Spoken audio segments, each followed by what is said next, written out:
Hello বন্ধুরা, আজকে এই ভিডিওটিতে আমি খুব সহজে কীভাবে ম্যানুয়ালি এই মডেলের প্রিন্টারে আইপি অ্যাড্রেস সেট করতে হয় সেটা দেখাবো।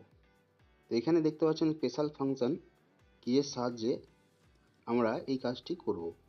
প্রথমে স্পেশাল ফাংশন গিয়ে ডাউন এরো প্রেস করার মাধ্যমে আমরা যাব সিস্টেম সেটিংয়ে যাওয়ার পর ওকে প্রেস করব। ওকে প্রেস করার পর ডিফল্ট যে পাসওয়ার্ড থাকে সেটা থাকে 5টা শূন্য, সেটা এন্টার করার পর আবার ওকে প্রেস করব,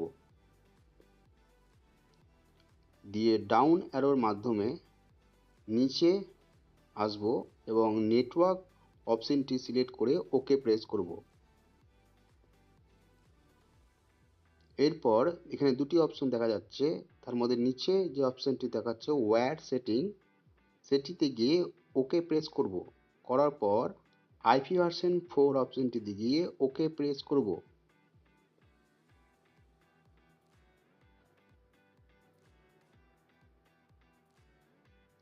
এরপরে দেখা যাচ্ছে যে ডিএসসিপি সার্ভার এনেবেল থেকে ডিসেবল করব। যদি ডিসেবল থাকে তাহলে নিচে ডাউন এরো প্রেস করে আইপি পরপর সেট করে নেব। এইখানে আইপি বলতে আপনার নেটওয়ার্কে যে সিরিজের আইপি অ্যাড্রেস চলছে সেই সিরিজের আইপি অ্যাড্রেস, সাবনেট মার্ক এবং গেটওয়ে দিয়ে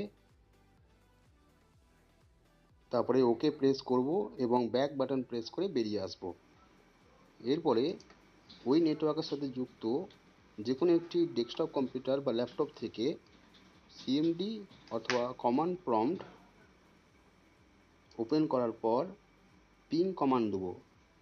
পিং কমান্ড দেওয়ার জন্য পিং লিখতে হবে এবং ওই প্রিন্টারের যে আইপি আমরা ম্যানুয়ালি সেট করেছি সেই আইপিটি দিয়ে পেস -টি প্রেস লিখে তারপরে আমরা এন্টার প্রেস করব।